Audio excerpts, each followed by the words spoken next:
जैसे प्राधिकरण मेट्रो की भी प्लानिंग डीपीआर उन लोगों ने तैयार कर ली है, उस पे भी आगे बढ़ रहे हैं। इसी तरह से रोपवे की भी प्लानिंग चल रही है कि कैसे संगम पर रोपवे की व्यवस्था की जाए। टेलीपोर्ट जो हेलीकॉप्टर की हेलीपोर्ट वगैरह की सुविधाएं थी, इस बार भी हम लोगों ने माघ मेले में शुरू करी थी, पिछले कुंभ में भी हुआ था।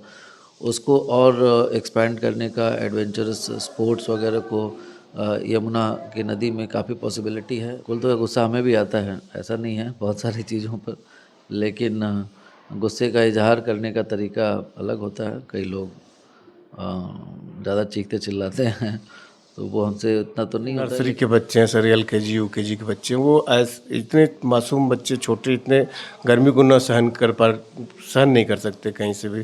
तो ऐसे में क्या ऑनलाइन क्लासेस जो विकल्प था कोरोना में। ज़्यादा दिक्कत होगी तो इसे विचार किया जाएगा। अभी तो स्कूल की सेतु निगम ने कई सारे पुल का प्लान बनाया है, गंगा नदी पर भी, यमुना नदी पर भी, जो शहर का कंजेशन है उसको दूर करने के लिए। नमस्कार साथियों, आप देख रहे हैं यस ट्रस्टेड न्यूज़। मैं हूं आशीष श्रीवास्तव। इस समय हमारी मौजूदगी प्रयागराज में है और हमारे साथ आप देख सकते हैं कि सबसे कूलेस्ट जो अधिकारी हैं पूरे प्रदेश में, जो हमारे नज़रिए से, चूँकि जौनपुर में भी रहे हैं सर, और जहां भी रहते हैं सर लगभग 2 साल से अधिक समय तक रहते हैं। जौनपुर में भी हमारे 2 साल 1 महीने तक सर थे, नोएडा में भी थे और कौशाम्बी में भी रहे।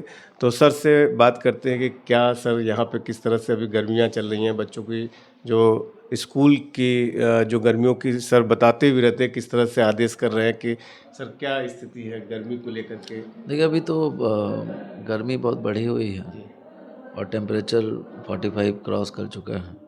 एहतियातन अभी स्कूलों की टाइमिंग को चेंज किया गया है, थोड़ा सुबह जल्दी किया गया टाइमिंग, ताकि 12 बजे से तक बच्चे स्कूल से खाली हो जाएं। अब अगर इसी तरह से लू और गर्मी बढ़ती रही तो फिर और भी जो अल्टरनेट है उस पर हम लोग विचार करेंगे।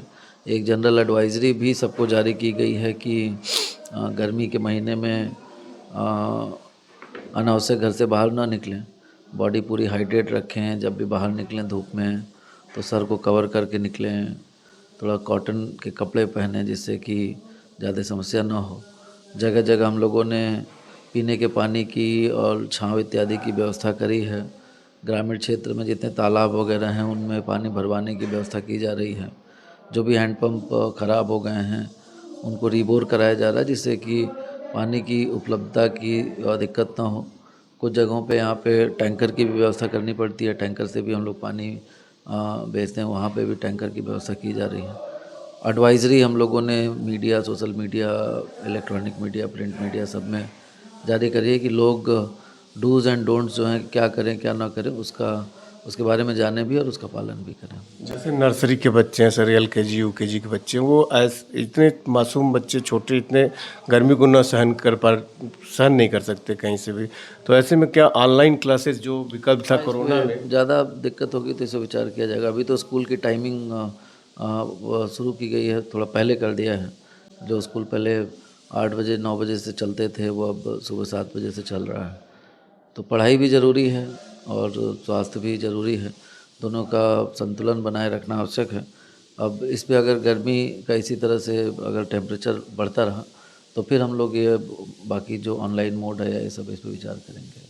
कुंभ की तैयारी तो सर अभी दूर पे है, लेकिन आपके रिज्यूम में इस बार ये तैयारी होगी। देखिए, आगे जो आगामी कुंभ मेला होगा उसमें बृहद स्तर पे इंफ्रास्ट्रक्चर के क्षेत्र में काम, उस कुछ की प्लानिंग चल रही है, कुछ का काम भी बहुत तेज़ी से चल रहा है।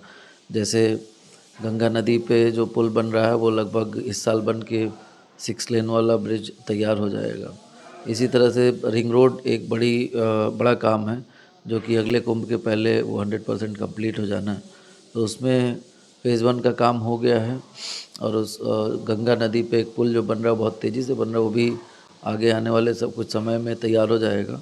और उसको आगे फिर जो आधा बचा हुआ हिस्सा रिंग रोड का, वो भी हम लोग प्रयास कर रहे हैं कि जल्दी से जल्दी बन जाए। इसके अलावा सेतु निगम ने कई सारे पुल का प्लान बनाया है, गंगा नदी पर भी, यमुना नदी पर भी, जो शहर का कंजेशन है उसको दूर करने के लिए। अभी एक जो पुल है सलोरी हेतमपट्टी का, वो पुल स्वीकृत भी हो गया है, बहुत जल्दी उस पे काम शुरू हो जाएगा। तो झूसी जो पुल है अपना गंगा नदी पे, उसके पैरेलल एक पुल आगे आने वाले समय में तैयार हो जाएगा। तो इससे भी शहर में जो कंजेशन होता है उसको दूर करने के लिए एक अल्टरनेट रूट मिल जाएगा।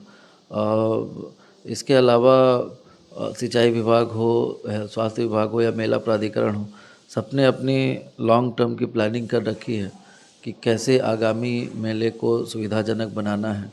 जैसे प्राधिकरण मेट्रो की भी प्लानिंग डीपीआर उन लोगों ने तैयार कर ली है, उस पर भी आगे बढ़ रहे हैं। इसी तरह से रोपवे की भी प्लानिंग चल रही है कि कैसे संगम पर रोपवे की व्यवस्था की जाए। टेलीपोर्ट जो हेलीकॉप्टर की हेलीपोर्ट वगैरह की सुविधाएं थी, इस बार भी हम लोगों ने माघ मेले में शुरू करी थी, पिछले कुंभ में भी हुआ था।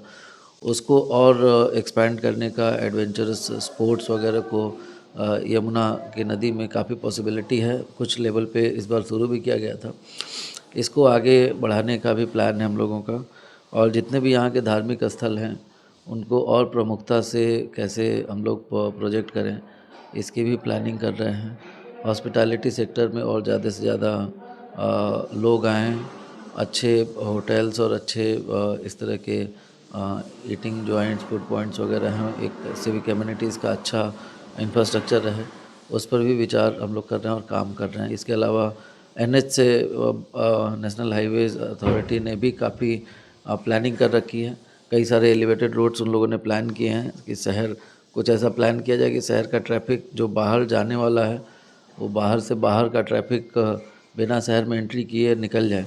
तो उसके लिए भी हम लोगों ने डीपीआर वगैरह तैयार कराया है, तो उस पर भी काम चल रहा है। तो हर फ्रंट पे अभी हम लोग लगे हैं कि आगे अगले 3-4 सालों में इंफ्रास्ट्रक्चर वाइज काफ़ी सुधार हो जाए। एक सर व्यक्तिगत सवाल है कि हम आपको चूँकि 2 साल तो हमारे यहाँ आप रहे हैं जौनपुर में और आपसे बीच-बीच में मिलते रहे हैं। आप इतना कूल कैसे रहते हैं और कभी भी आपको गुस्सा नहीं देखते और हर आदमी इस बात की तारीफ़ करता है। इसका क्या राज़ है? तो देखिए, अब आदमी, हर व्यक्ति का अपना नेचर होता है। इसमें कुल तो गुस्सा हमें भी आता है, ऐसा नहीं है, बहुत सारी चीज़ों पर।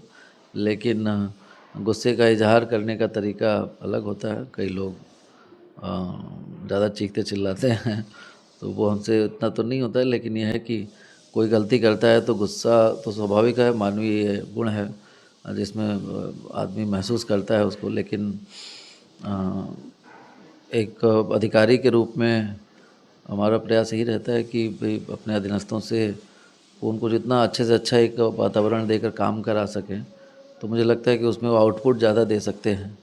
और अनावश्यक किसी पे नाराज़गी जाहिर करके या चिल्ला के काम कराने का हमारा तरीका नहीं है। बाकी हर व्यक्ति का अपना वो होता है, उसमें हम बहुत कमेंट नहीं कर सकते हैं। Thank you sir.